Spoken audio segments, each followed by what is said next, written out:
Naisha, what does marginalization mean? There's no official definition in relation to marginalisation. However, there is a discourse surrounding marginalisation.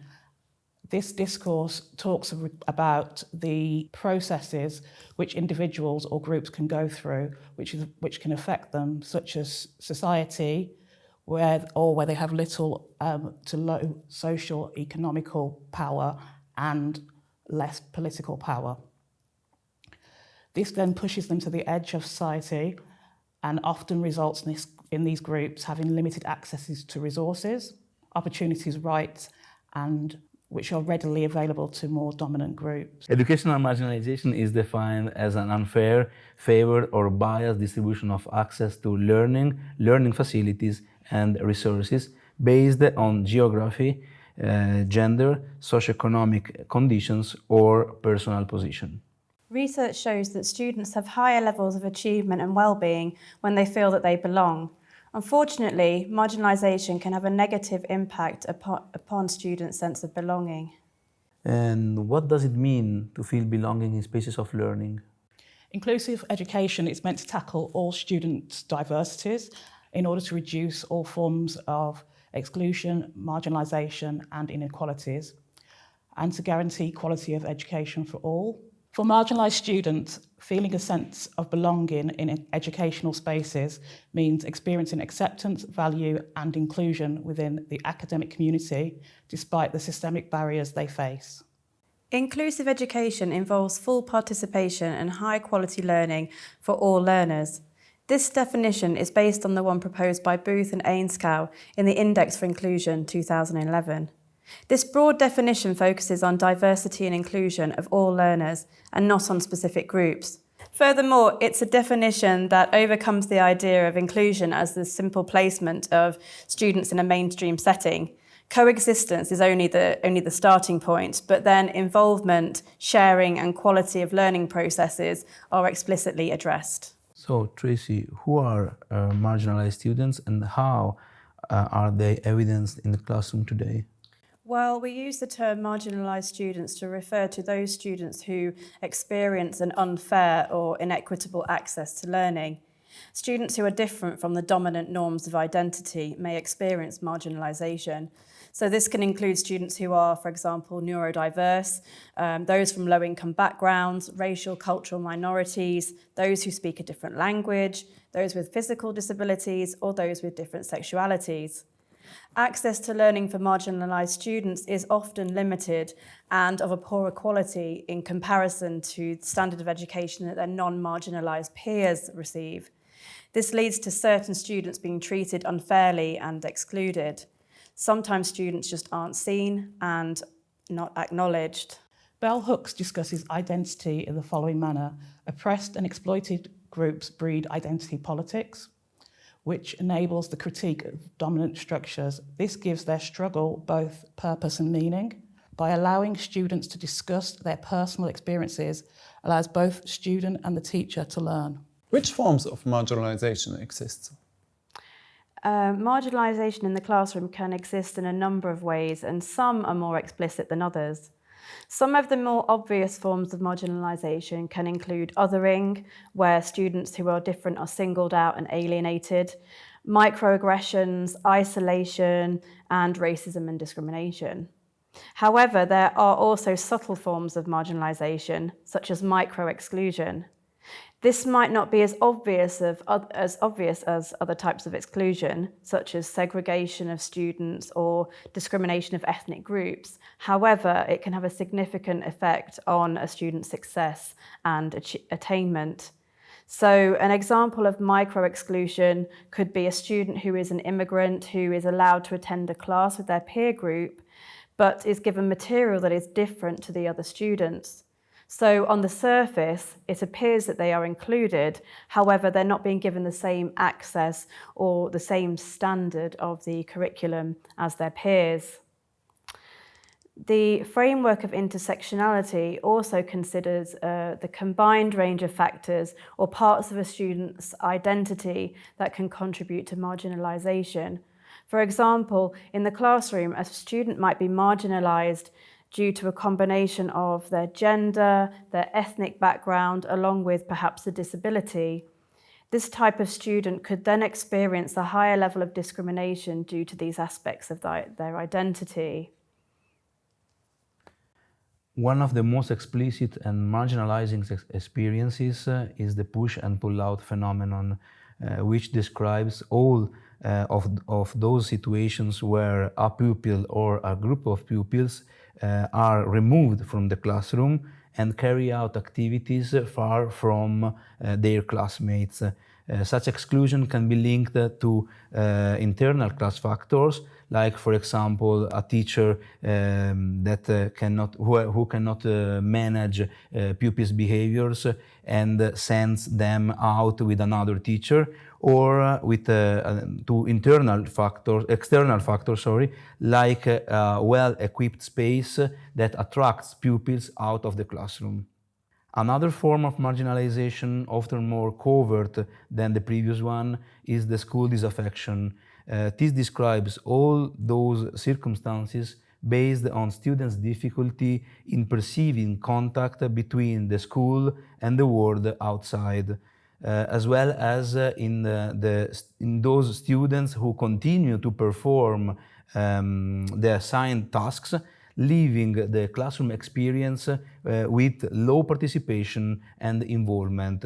So even if they are physically present in the classroom, they are mentally absent and reluctant towards learning.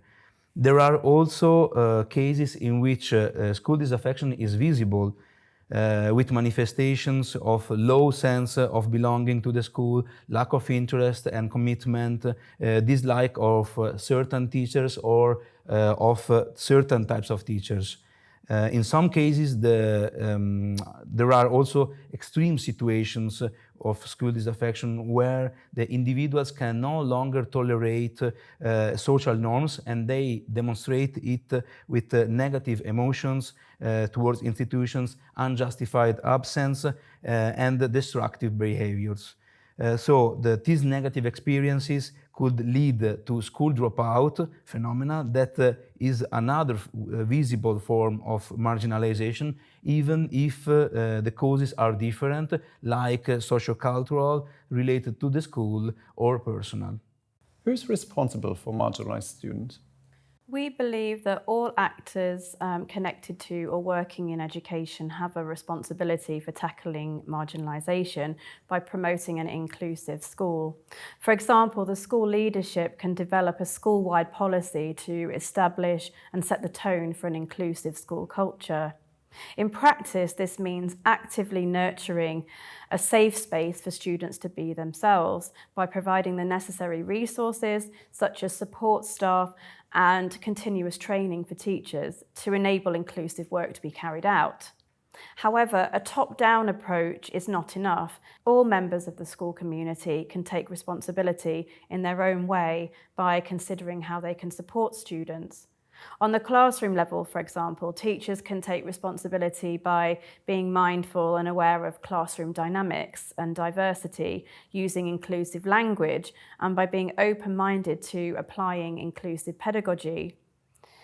Although teachers often have good intentions, it's also possible that they bring a range of unconscious biases with them. So it's important to reflect upon one's own views, position, and context. Classmates can also be encouraged to include other students, and even students themselves can take responsibility for their own situation by being conscious of their surroundings and how they engage in their learning process. In the wider community, we can consider extending the circle of support by involving parents and other members of the community. How can educators create inclusive learning environments that validate the identities and experiences of marginalized students? Creating an inclusive learning environment for marginalised students involves recognising their value, their diverse identities and experiences. Educators should focus on integrating diverse perspectives into the curriculum and fostering an atmosphere of mutual respect and support. It's important to create a safe space where all students feel comfortable expressing themselves and where their backgrounds are acknowledged and respected. Building strong supportive relationships with students and involving families and communities in an educational process can enhance this sense of belonging. Additionally, ensuring that teaching practice and materials reflect and celebrate diversity helps all students feel seen and valued. Finally, continuous professional development for educators on issues of diversity, equity, and inclusion is crucial to maintain an environment that supports the academic and social success of all students. A positive school culture and classroom culture recognises the value that all students bring to the learning environment. This involves the acknowledgement of diversity and the celebration of the variety of different identities that make up the student body. In the classroom, this could include collaborative work between students and using a variety of materials that represent the different identities that are present in the classroom. So, how can curriculum content and teaching methodologies be adapted to reflect diverse perspectives and histories, empowering marginalized students to see themselves positively represented in their education? Adapting curriculum content to reflect diverse perspectives and histories involve incorporating materials and resources that showcase the contributions, experiences and viewpoints of various cultural, ethnic and social groups. This can include texts, case studies and examples that represent a wide range of backgrounds and narratives, integrating literature by authors from marginalised communities, highlighting historical events from multiple perspectives and discussing contemporary issues related to diversity and equity can help marginalised students see themselves reflected positively in their education. Teaching methodologies can be adapted to reflect diverse perspectives and histories by using inclusive pedagogical approaches. This includes employing culturally responsive teaching practices that acknowledge and respect the cultural background of all students. Collaborative learning, project-based activities and discussions that encourage students to share their own experiences and viewpoints can foster an inclusive classroom environment. Utilising multimedia resources and guest speakers from diverse backgrounds can also enrich the learning experience and provide students with multiple ways to engage with the content. What strategies can support marginalized students, address systemic barriers, and prevent marginalization in classrooms? Existing strategies that effectively address marginalisation in the classroom involve several key approaches. Culturally responsive teaching integrates students' cultural background into both curriculum and pedagogy, validating the identities of marginalised students and enhancing their engagement and academic performance. This method helps students feel acknowledged and respected, boosting their motivation and participation. Restorative practices, which focuses on community building rather than punitive measures, creates a positive classroom climate, reduces the need for suspension and expulsion, and supports students' social, emotional development, which is especially beneficial for those who may feel marginalised. Addressing systemic barriers involves implicit bias training and recruiting diverse staff to mitigate biases and to ensure equitable resource allocation. Differentiated instructions, mentorship programs and support services like counselling and tutoring help accommodate diverse learning needs. Anti-bullying policies, inclusive classroom practices and cultural competence training further creates a supportive environment. This would foster a more equitable and inclusive educational system. Teacher education and continuous professional development is a vital element in working against marginalisation. Teachers with insufficient training might not be aware of the different needs and challenges that exist in the classroom and how to address them. Teachers should feel supported, empowered, and able to have the agency to work in a manner that confronts marginalisation. While we also recognise the importance and influence of government policy, teachers should also feel that they can challenge those aspects that might cause marginalisation. Other possible strategies and approaches to address systemic barriers and prevent marginalization are the Universal Design for Learning, so UDL, the open learning, and the teacher collaboration. With the UDL, it's possible to recognize the individual differences and to pay attention to the context in terms of barriers and benefits for students, where contents are represented in different forms, in different formats. Each individual can have more ways of action and expression, and teachers can motivate and engage students in multiple forms. Open learning is instead a student-centered approach with more freedom of choice based on different degrees of openness. On the first level, it could be possible to have an openness of the organization, where the pupils can decide where, when, and with whom they are learning. On the second level, the openness is methodological, and it's possible to choose how to learn something, so in terms of learning strategies. A third openness level is related to learning goals and contents, so what the students would like to learn.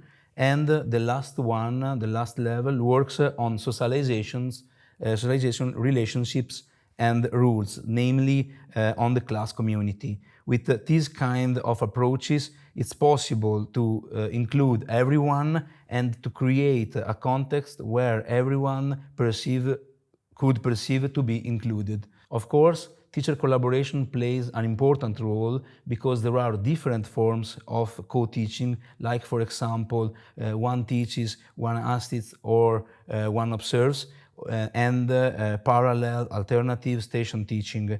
With these models, it's possible to reduce contextual barriers, improving the benefits for students. Other strategies that can be applied include mentoring, having an assigned person to assist each student, or a key person approach, or peer body programs and initiatives.